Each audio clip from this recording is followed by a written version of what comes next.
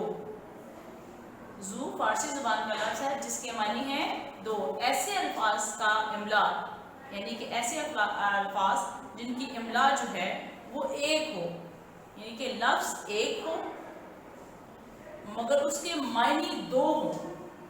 ایسے الفاظ کے املا تو ایک ہوتا ہے لیکن ان کے معنی دو ہوتے ہیں, اور ان میں سے بعض اوقات لفظ ایک معنی مذکر جبکہ دوسرا معنی مؤنث ہوتا ہے. یعنی کہ زو مینی لفظ جو ہے وہ فارسی زبان کا لفظ ہے اور اس کی املا یعنی کہ لفظ ایک ہوتا ہے اور یہ دو معنی رکھتا ہے. ٹھیک ہے, اسے کہتے ہیں زو مینی الفاظ. تو اس کی مثالیں دیکھیں. نمبر 1 ہے بارشوں سے آئینے کی آب جاتی رہی. آب, آپ دیکھیں آپ پانی کو بھی کہتے ہیں, آپ چمک کو بھی کہتے ہیں. ٹھیک ہے.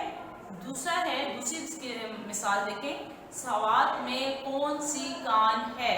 اب کان جو ہے معدنیات نکالنے کی جگہ کو بھی کہتے ہیں جہاں سے معدنیات وغیرہ نکلتی ہیں, اور کان جسم کے اعضاء جو ہمارا عضو ہے اس کو بھی جو ہے وہ کان کہتے ہیں. ٹھیک ہے. دیکھیں لفظ ایک ہے مگر دو معنی رکھ رہا ہے. حق بات کہنے کی پاداش میں وہ در پر جھول گیا. در مقام جگہ کو بھی کہتے ہیں در. مثال نمبر 3 میں حق بات کہنے کی پاداش میں وہ دار پر جھول گیا. دار مطلب دو معنی دار ورڈ جو ہے وہ دو معنی رکھتا ہے, ایک ہے پھانسی اور دوسرا ہے مقام. اب نمبر 4 دیکھیں ایگزامپل میں, مثال جو ہے آپ کے پاس, جہاں چاہ وہاں راہ. چاہت کو بھی کہتے ہیں, چاہ کنویں کو بھی کہتے ہیں. ٹھیک ہے. اس میں بھی چاہ کے دو ورڈ ایک ہے, لفظ ایک ہے, اور میننگ کیا ہے اس کے دو میننگ رکھتا ہے. اسے کیا کہتے ہیں زو مینی الفاظ. آج ہم نے زو مینی الفاظ کی تعریف اور اس کی میں نے مثالیں آپ کو بتائیں. انشاءاللہ نیکسٹ جو ہے وہ میں آپ کو دوسرے جیسے ناول, خط, افسانہ اور ڈرامہ, ان سب کی جو ہے میں آپ کو تعریف بتاؤں گی. آج ہم صرف زو مینی الفاظ میں نے آپ کو بتائی ہے. اللہ حافظ. بسم اللہ الرحمن الرحیم. السلام علیکم dear students of class 9th. The diary of Pakistan studies of 10th August is long question number 1 of chapter number 4 history of Pakistan. Write detailed answers. Describe early problems of Pakistan. اب آپ نے یہاں پر بتانا ہے کہ پاکستان کے early problems کیا تھے, یا پاکستان جب بنا تھا تو اس ٹائم پہ پاکستان کو ابتدا میں کن مسائل کا سامنا کرنا پڑا. Early problems of Pakistan were unjust division of Pakistan, rehabilitation of refugees, administrative problems, distribution of assets, division of army, the river water issue, issue of states. اب آپ نے جتنی بھی ہیڈنگس یہاں پر دی گئی ہیں ان کو آپ نے اپنی بک سے فالو کرنا ہے, اور بک سے آپ نے ان تمام ہیڈنگس کو کمپلیٹلی یاد کرنا ہے. صرف ہیڈنگس کے نیم نہیں یاد کرنے, ڈیٹیلز بھی یاد کرنی ہے. All above mentioned headings are full included from page 93 to 97. Now open your book of Pakistan Studies, page number 93. Early problems of Pakistan. The first heading is unjust division of Redcliffe. According to the plan of June 3rd, 1947, اب June 3rd, 1947 کو یہ plan بنایا گیا. It was decided, یہ فیصلہ کیا گیا that the Punjab and Bengal will be divided into Muslim and non-Muslim majority areas. کہ جو پنجاب اور بنگال کا علاقہ ہے اس کو مسلم میجورٹی اور نان مسلم میجورٹی ایریاز میں ڈیوائڈ کر دیا جائے گا. یعنی کہ وہ علاقے جہاں پر مسلمان زیادہ تعداد میں ہیں ان کو الگ کر دیا جائے گا, اور وہ علاقے جہاں پر غیر مسلم زیادہ تعداد میں ہیں ان کو الگ کر دیا جائے گا. Muslim majority areas would become part of Pakistan. اب وہ علاقے جہاں پر مسلمانوں کی تعداد زیادہ ہوگی ان کو پاکستان کا حصہ بنا دیا جائے گا. whereas the remaining areas would include in India. جبکہ جو باقی علاقے رہ جائیں گے جہاں پر نان مسلمس کی میجورٹی ہوگی ان کو انڈیا میں انکلوڈ کر دیا جائے گا. It was agreed, یہ طے تھا that a boundary commission should be constituted. ایک باؤنڈری کمیشن بنایا جائے گا جو مشتمل ہوگا, تشکیل دیا جائے گا, and its arbitration should be abided by the parties. اور وہ جو بھی شرائط طے کریں گے, ٹھیک ہے, جو دونوں پارٹیز یعنی کہ پاکستان سائڈ کی اور انڈین سائڈ کی دونوں پارٹیز اس کی جو بھی وہ فیصلہ کریں گے اس کو تسلیم کریں گے. Sir Radcliffe and English law expert was assigned this responsibility. اب یہ ذمہ داری کس کو دی گئی؟ ایک انگریز کے جو قانون دان تھے، ماہر قانون دان سر ریڈکلف، ان کو دی گئی. Sir Radcliffe influenced and manipulated by Lord Mountbatten. اب جو سر ریڈکلف تھے ان پر کون اثر انداز ہوا؟ کس نے جو ہے ان کو ناجائز اور غلط کام کرنے پر مجبور کیا؟ سر لارڈ ماؤنٹ بیٹن نے. Made unjust and unfair partition, جس کی وجہ سے انہوں نے انجسٹ اینڈ انفیئر پارٹیشن کی، یعنی کہ غیر منصفانہ تقسیم کی علاقوں کی. کانسپائرنگلی، ایک سازش کے طور پر. سم obvious مسلم میجورٹی ایریاز، ایسے علاقے جہاں پر مسلمانوں کی اکثریت تھی، واضح اکثریت تھی، were included in India، ان کو انڈیا میں شامل کر دیا گیا. The agreed map according to the population and the lines drawn on it was altered. اب جس میپ پر دونوں پارٹیز راضی تھیں، یعنی کہ پاکستان اینڈ انڈیا، ٹھیک ہے، آبادی کے مطابق اس پر لائنز ڈرا کر دی گئی تھیں، کہ حدود بندی کر دی گئی تھی کہ یہ علاقے پاکستان میں شامل ہوں گے اور یہ علاقے انڈیا میں شامل ہوں گے، ٹھیک ہے. جب اس نقشے پر، اس میپ پر دونوں پارٹیز راضی ہو چکی تھیں، اس کے بعد ریڈکلف نے اس میں چینجنگ کر دی. Radcliffe unjustly deprived Pakistan of some important areas. Radcliffe نے پاکستان کو کچھ اہم علاقوں سے محروم کر دیا، اور ان میں کون سے علاقے شامل تھے؟ 3 of these tehsil of Gurdaspur district Pathankot and Batala. Zira the tehsil of Ferozepur and some other areas comprised of an overwhelming majority. Zira, Batala اور کچھ ایسے، فیروز پور اور کچھ ایسے علاقے جہاں پر مسلمانوں کی اکثریت تھی، واضح اکثریت تھی، ان کو انڈیا کے ہینڈ اوور کر دیا گیا. India was granted access to state of Jammu and Kashmir through inclusion of Gurdaspur in India. اور انڈیا کو جو ہے وہ ایک مکمل رسائی دے دی گئی جموں کشمیر تک، گرداسپور کو انڈیا کے حوالے کر کے. اب گرداسپور ایک واحد علاقہ تھا جہاں سے انڈیا سے راستہ کشمیر کی طرف جاتا تھا. اس کے علاوہ گرداسپور کے علاوہ کہیں سے بھی انڈیا سے کوئی راستہ کشمیر کی طرف نہیں جاتا تھا، جبکہ گرداسپور بھی جہاں پر مسلمانوں کی اکثریت تھی اور یہ علاقہ بھی مسلمانوں پاکستان میں ہی شامل ہونا تھا، لیکن جسٹ جموں کشمیر کی وجہ سے اس علاقے کو انڈیا کو دے دیا گیا تاکہ وہاں تک ان کو رسائی حاصل ہو سکے. Sir Radcliffe not only deprived the Muslims of their areas. Sir Radcliffe نے نہ صرف مسلمانوں کو ان کے اہم علاقوں سے محروم کیا اینڈ رائٹس اور ان کے حقوق سے محروم کیا، but also create problem of Kashmir issue, لیکن انہوں نے ایک کشمیر ایشو بھی پیدا کر دیا. یہ planted a set of enmity, انہوں نے دشمنی کا بیج بو دیا بٹوین دا ٹو کنٹریز، دو ملکوں کے درمیان. That is the still a bone of contention between the two, جو اب تک ان کے درمیان فساد کی جڑ بنا ہوا ہے. What? Kashmir issue. The next is rehabilitation of refugees. Rehabilitation کہتے ہیں بحالی یا دوبارہ سے بحال کرنا، دوبارہ سے ان کو آباد کرنا. ریفیوجیز مہاجروں کو یا پناہ گزین جو تھے، ٹھیک ہے، یعنی کہ جو لوگ انڈیا سے ہجرت کر کے پاکستان آئے تھے، یعنی کہ مسلمس، ان کو دوبارہ سے بحال کرنا، ان کو آباد کرنا، کیونکہ وہ اپنا گھر بار چھوڑ کر انڈیا سے پاکستان تشریف لا چکے تھے. After the establishment of Pakistan, Pakistan بننے کے بعد، دا مسلم لیونگ ان انڈیا، وہ مسلمان جو انڈیا میں رہتے تھے، decided to come into their new homeland, انہوں نے فیصلہ کیا کہ وہ اپنے نئے گھر میں آئیں گے، اپنے نئے وطن میں آئیں گے. As they found their lives unsafe there, کیونکہ وہاں پر وہ اپنی زندگی کو غیر محفوظ محسوس کر رہے تھے. Millions of families journeying towards Pakistan, millions کی تعداد میں جو فیملیز ہیں انہوں نے پاکستان کے سفر کی طرف سفر جاری کیا. Leaving all of their belongings, اور اپنی تمام جتنی بھی ان کی چیزیں تھیں، اپنے تمام کاروبار، ان کے گھر، ٹھیک ہے، ہر چیز کو چھوڑ کر انہوں نے کیا کیا؟ پاکستان کی طرف ہجرت کر دی. These homeless, ruined, miserable and distressed Muslims were accommodated temporarily. اب یہ جو بے گھر، تباہ حال، دکھی اور پریشان مسلمانوں کو ایڈجسٹ کیا گیا عارضی طور پر in the refugees camp, refugee کیمپوں میں. The government of Pakistan made an isolated planning, جو پاکستان کی گورنمنٹ تھی انہوں نے بہت تیزی سے جو ہے پلاننگ کی، منصوبہ بندی کی. To provide them with food, تاکہ ان کو خوراک مہیا کی جا سکے، ہومس کر دیے جا سکیں، میڈیسنس اینڈ ادر نیسیسٹیز، اور دوسری بنیادی ضروریات. The local people welcome their Muslim brothers with open arms. اب پاکستان میں رہنے والے جو مقامی مسلمس تھے انہوں نے اپنے مسلمان بھائیوں کو کھلے دل سے خوش آمدید کہا. With the joint efforts of the government, اب گورنمنٹ کی مشترکہ کوششوں سے and the people of Pakistan, اور پاکستان کے لوگوں کی مدد سے the requirements of the refugees were met, جو ریفیوجیز کی ریکوائرمنٹس تھیں ان کی جو ضروریات تھیں وہ پوری کی گئیں. دے ور ان سچ اے لارج نمبر، اب وہ اتنی بڑی تعداد میں یہ ریفیوجیز تھے، مہاجر تھے، that there was no capacity to accommodate them, کہ انہیں ایڈجسٹ کرنے کی صلاحیت موجود نہیں تھی. People settled where they go got some space of shelter, لوگ وہیں پر سیٹل ہو جاتے جہاں پر انہیں تھوڑی سی پناہ گاہ ملتی یا جگہ ملتی. ریہیبلیٹیشن آف ریفیوجیز، اب اتنی بڑی تعداد میں جو ان کو بحال کرنا ریفیوجیز کو واز اے گریٹ چیلنج، ایک بہت بڑا چیلنج تھا. The world has not seen such a large scale of migration anywhere else, دنیا نے اس سے پہلے اتنی بڑی مائگریشن نہیں دیکھی تھی کہ لوگ ہجرت کر کے ایک جگہ سے دوسری جگہ جائیں.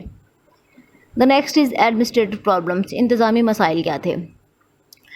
دا نان مسلم گورنمنٹ آفیشیلس، اب جو نان مسلم گورنمنٹ کے جو غیر مسلم جو سرکاری ملازم تھے پریویسلی پہلے working in the areas of Pakistan, جو پاکستان کے علاقوں میں کام کر رہے تھے، شفٹڈ ٹو انڈیا، وہ انڈیا کی طرف چلے گئے. یعنی کہ جب پاکستان اور انڈیا ڈیوائڈ ہوئے تو جو مسلمس تھے جو انڈیا میں رہتے تھے وہ پاکستان آ گئے، اور جو پاکستان میں نان مسلمس رہتے تھے وہ انڈیا کی طرف چلے گئے. سو جو پاکستان میں نان مسلمس انڈینز رہتے تھے، ٹھیک ہے، ظاہر انہیں انڈیا جانا تھا، وہ انڈیا چلے گئے، اور سارا آفیسز کا کام انڈینز نے ہی سنبھالا ہوا تھا یہاں پر نان مسلمس نے، ٹھیک ہے. جب وہ وہاں چلے گئے تو اس انتظامی مسائل کا سامنا کرنا پڑا. دا آفیسز ور ویکیٹڈ، آفیسز خالی ہو گئے. There was an acute shortage of the items of furniture کی جو ہے وہ اس میں کمی آ گئی. اسٹیشنری اینڈ ٹائپ رائٹرس میں بھی کمی آ گئی. Most of the cities offices started their function in open air, بہت سے آفیسز کو اپنا کام کھلی ہوا میں کرنا پڑا because of the shortage of offices and stationery and other many things. While going to India, جب انڈیا کی طرف جا رہے تھے، دا ہندوز ڈسٹرائڈ آفیشیلس، ہندوؤں نے تمام سرکاری ریکارڈ تباہ کر کے گئے تھے وہ، ٹھیک ہے. It cost enormous difficulties in offices, اس سے آفیسز میں بہت سے مسائل کا سامنا کرنا پڑا. The next one is distribution of assets, اثاثوں کی تقسیم. The Indian rulers did injustice in the proportional distribution of the assets too. اب جو انڈیا کے حکمران تھے انہوں نے یہاں پر بھی غیر منصفانہ تقسیم کی. کس چیز کی؟ اثاثوں کی. یعنی کہ جو اثاثے پاکستان کے حصے میں آنے تھے، جو ایسٹس، جو حصہ، جو خزانہ پاکستان کے حصے میں آنا تھا، یہاں پر بھی پاکستان کے ساتھ ناانصافی کی گئی. they continue to avoid giving Pakistan its due share. جو انڈین رولرز تھے وہ مسلسل اس بات سے انکاری تھے کہ وہ پاکستان کو اس کا حصہ نہیں ادا کریں گے. They used very possible devices to destroy the economy of Pakistan. انہوں نے ہر طرح سے کوشش کی کہ پاکستان کی اکانومی تباہ ہو جائے. They withheld agreed share of Pakistan assets. انہوں نے پاکستان کا جو حصہ بنتا تھا اس کو دینے سے انکار کر دیا. At the time of partition، تقسیم کے وقت ₹4 billion were deposited in Reserve Bank. Reserve bank میں اس ٹائم پہ 4 بلین روپیز تھے، ٹھیک ہے، آف دا یونائٹیڈ انڈیا، متحدہ ہندوستان کی. یعنی کہ ابھی پاکستان اور انڈیا الگ نہیں ہوئے تھے تو دونوں کا جو ایک ہی بینک تھا یعنی کہ ہندوستان کا بینک، اس میں 4 بلین روپیز تھے. اب ان 4 بلین روپیز کو دونوں میں ڈیوائڈ ہو رہا تھا. This amount was to be divided between both countries. The proportional share of Pakistan was 750 million. اب جو پاکستان کا حصہ بنتا تھا وہ 750 ملین بنتا تھا، ٹھیک ہے. India was not prepared to give Pakistan her due share. اب انڈیا پاکستان کو اس کا جو جتنا حصہ بنتا تھا اس کو دینے کو تیار نہیں تھا. Force by continuously demand by Pakistan, اب پاکستان مسلسل انہیں فورس کر رہا تھا. And to maintain her credibility, اور اپنی ساکھ کو بحال کرنے کے لیے اور اس کو قائم رکھنے کے لیے ایٹ انٹرنیشنل لیول، بین الاقوامی سطح پر، India issued an amount of ₹700 million. India نے پاکستان کو 700 ملین روپیز جو ہیں وہ کیا کر دیے، دے دیے.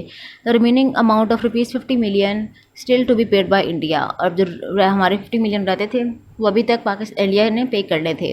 اب meeting between the representatives of both countries held in November 1947. اب ایک باقاعدہ میٹنگ ہوئی تھی نومبر 1947 میں دونوں ملکوں کے درمیان. این ایگریڈ واز میڈ، ایک معاہدہ طے کیا گیا. بہت the countries confirmed the agreement, دونوں جو ملک تھے وہ اس معاہدے پر ایگری تھے، but it has not been implemented so for. لیکن اس معاہدے پر عمل نہ کیا جا سکا، ٹھیک ہے. جو ₹50 ملین ریٹرن کرنے کے لیے دونوں ملکوں کے درمیان طے پایا تھا. اب نیکسٹ پرابلم کیا تھا جو پاکستان کو فیس کرنا پڑا after the birth of Pakistan? Division of army after the sub continent برصغیر میں was partitioned. It was also necessary to divide military assets proportionally. اب جو فوجی اثاثے تھے ان کو بھی ڈیوائڈ کرنا ضروری تھا, but justice has not done in this division too. لیکن اس ڈویژن میں یعنی کہ اس تقسیم میں بھی انصاف نہیں کیا گیا.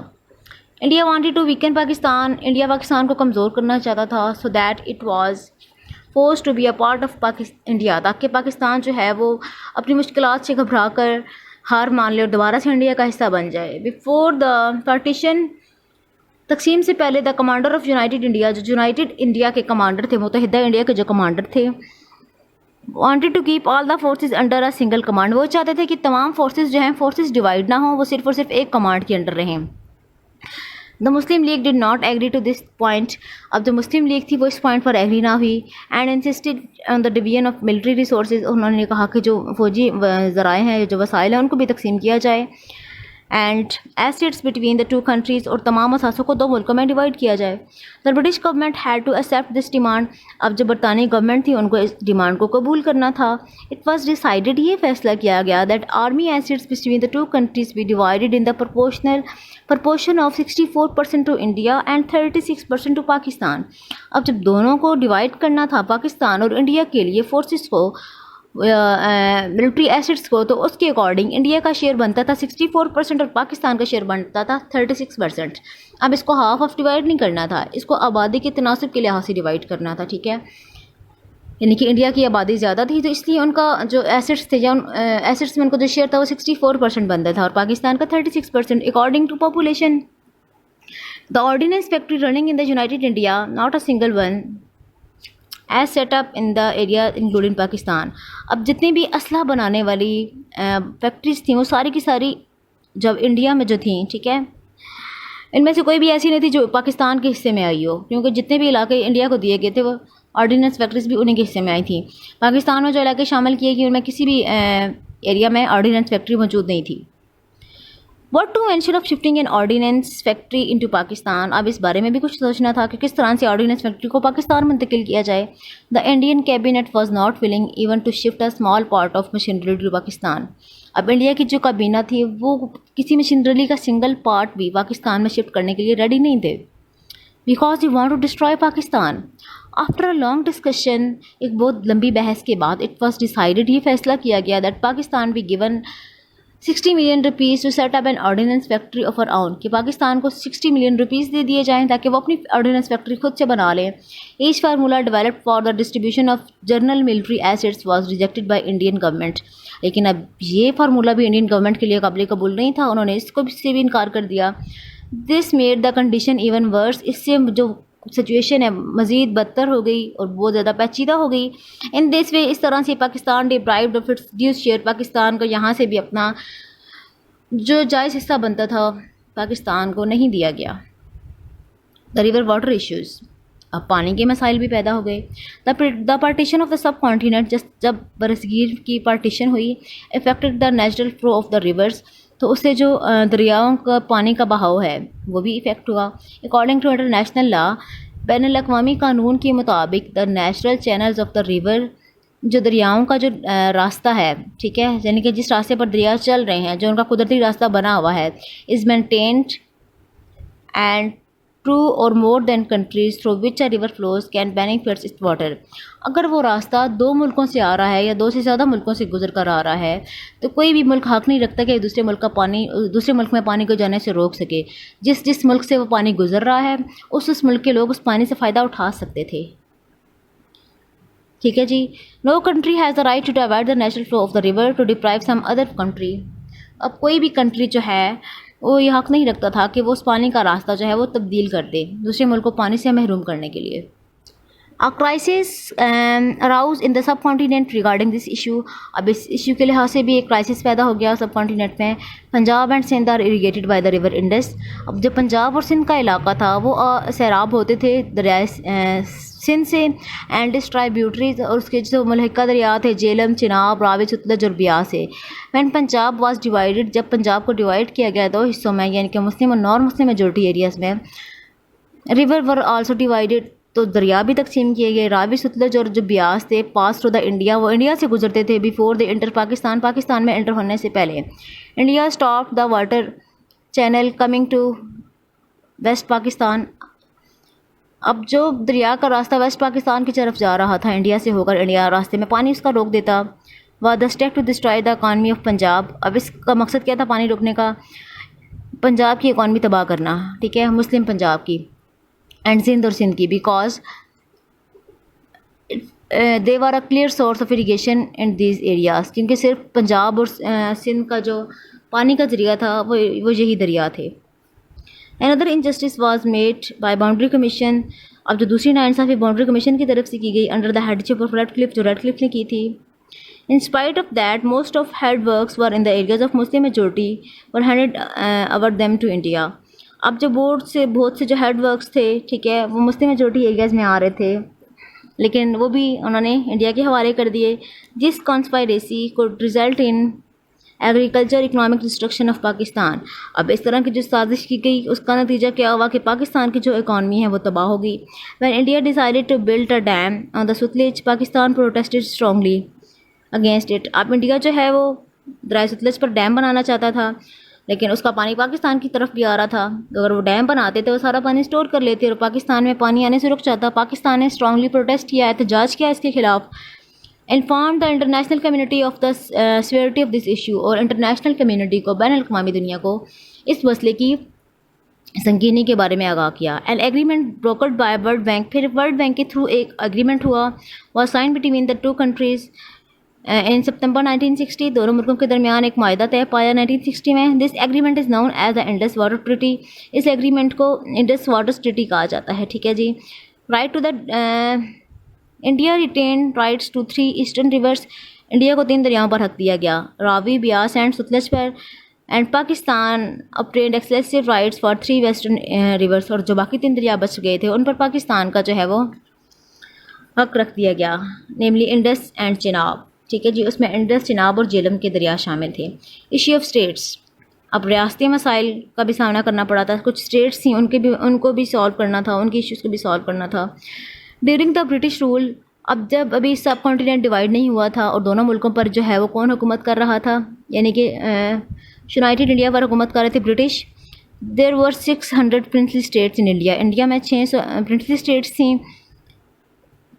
When the time of freedom approach the near, جب آزادی کا وقت قریب آیا، the people started to think about the future of the states. لوگوں نے سوچنا شروع کر دیا کہ ان اسٹیٹس کا کیا بنے گا. In cabinet mission plan, the rulers of these states were asked to participate the constitution making process for their future status as well as protection of interest. جب کیبنٹ مشن پلان بنایا گیا تو ان status کے جو rulers تھے ان کو بھی کہا گیا کہ وہ ملک کی قانون بنانے میں ان کی مدد کریں، اس میں حصہ لیں تاکہ ان کے بھی مفاد کو جو ہے وہ دیکھا جا سکے. The rulers were also advise to keep in mind, اب رولرز کو یہ بھی کہا گیا کہ وہ اس چیز کو ذہن میں رکھیں in mind of the choice of their people religious affiliation, کہ جب وہ کسی بھی ملک کا انتخاب کریں پارٹیشن کے بعد کہ وہ پاکستان کے ساتھ ملنا چاہتے ہیں یا انڈیا کے ساتھ، تو مائنڈ میں جو ہے وہ یہ بات ضرور رکھیں کہ اس ملک کے لوگوں کی ریلیجیس ایفیلیشن کیا ہے. ریلیجیس ایفیلیشن سے مراد یہ ہے کہ وہ اگر وہ مسلمس ہیں تو ان کو پاکستان کے ساتھ ملانا چاہیے، ٹھیک ہے، اور اگر نان مسلمس ہیں تو انڈیا کے ساتھ. The British government announce the termination and control over Indian states on 20 Feb 1947. اب جو برٹش گورنمنٹ تھی انہوں نے یونائٹیڈ انڈیا پر سے اپنے کنٹرول کے ہٹنے کا اعلان کر دیا 20 فیب 1947 کو. انڈر دس اناؤنسمنٹ، اب اس اناؤنسمنٹ کے تحت and the decolonization, the states decided to affiliate their either with Pakistan or India. اب جو اسٹیٹس تھیں ان کو اس بات کا فیصلہ کرنا تھا کہ وہ پاکستان کے ساتھ شامل ہونا چاہتی ہیں یا انڈیا کے ساتھ. No immediate step was taken by the states of Hyderabad, Junagadh, Manavadar and Jammu and Kashmir. اب اس ٹائم پہ کوئی بھی اچانک سے کوئی بھی یا جلد بازی میں جلدی کوئی اقدامات نہیں اٹھائے گئے ان اسٹیٹس کی طرف سے، حیدرآباد، جوناگڑھ، منوادر اور جموں اینڈ کشمیر کی طرف سے. انڈین آرمڈ فورسز آکوپائڈ دی اسٹیٹس. اب جو انڈیا کی آرمیز تھیں انہوں نے ان اسٹیٹس پر قبضہ کر لیا تھرو ملٹری ایکشن. اپنی آرمی کے through it increase the feelings of distrust to India. اب اس سے انڈیا کی طرف جو ہے وہ بد اعتمادی کی فضا پیدا ہو گئی پاکستان کی طرف سے. فرسٹ مین کہ جب پاکستان بنا تو پاکستان کو بہت سے مسائل کا سامنا تھا. ٹھیک ہے، اب سب سے پہلے اس میں علاقوں کی تقسیم کا مسئلہ کہ اس میں پاکستان کے جو رائٹ ایریاز بنتے تھے، مسلم میجورٹی ایریاز، وہ پاکستان کے ہینڈ اوور نہیں کیے گئے. سیکنڈلی پاکستان کو ایڈمنسٹریٹو پرابلمس کا سامنا تھا. ٹھیک ہے، انتظامی مسائل کا سامنا تھا. پاکستان کے پاس نہ مشینری تھی، نہ جو ہے وہ آفیشلس تھے، کیونکہ نہ ان کے پاس تجربے کار لوگ تھے. ٹھیک ہے، جو آفیسز میں بیٹھتے اور آفیسز کو چلاتے، ملک کا نظام چلاتے. اس کے بعد جو اتنی بڑی تعداد میں مہاجرین آئے تھے انڈیا سے پاکستان کی طرف، ان کی بحالی ایک بہت بڑا مسئلہ تھا. ٹھیک ہے، کہ کس طرح سے ان کو ایڈجسٹ کیا جائے گا، ان کو کس طرح سے ان کو دوبارہ سے ان کو زندگی کی طرف واپس لایا جائے گا. اس کے بعد پانی کے مسائل کا سامنا تھا. اس کے بعد ایشو آف اسٹیٹس ہمارے پاس آتا ہے. پھر ہماری ملٹریز کے ایشوز پیدا ہو گئے. تو پاکستان کو جب ابتدائی مسائل کا سامنا کرنا پڑا تو انڈیا نے پوری کوشش کی کہ پاکستان کو کسی بھی طرح سے تباہ کیا جائے اور پاکستان کے جو ابتدائی مسائل ہیں ان کو مزید بڑھایا جائے، تاکہ پاکستان دوبارہ سے انڈیا کا حصہ بننے کے لیے خود بخود جو ہے وہ اپلیکیشن دے کے ہمیں دوبارہ سے انڈیا کا حصہ بننا ہے. ہم خود کو ایڈجسٹ نہیں کر پا رہے اور پاکستان جو ہے وہ قائم نہیں رہ سکتا انڈیا کی سپورٹ کے بغیر. لیکن ہمارے جو جتنے بھی لیڈرز تھے اس ٹائم پہ وہ پاکستان کے ساتھ بہت سنسیئر تھے، including Quaid Azam and many other leaders like Liaquat Ali Khan. انہوں نے انتہا کوششیں کی پاکستان کو ان کے ابتدائی مسائل سے نکالنے کے لیے اور پاکستان کو اپنے پاؤں پر کھڑا کرنے کے لیے. ٹھیک ہے، یہی وجہ تھی کہ پاکستان جو ہے وہ قائم رہا، کیونکہ پاکستان کے جو لیڈرز تھے وہ پاکستان کے ساتھ بہت مخلص تھے اور ان کی مخلصانہ کوششوں کی وجہ سے پاکستان اپنے مسائل پر قابو پانے میں کامیاب رہا. So this is your diary of 10th August. Now you have to write this question and also you must have to learn it. Thank you. Allah Hafiz.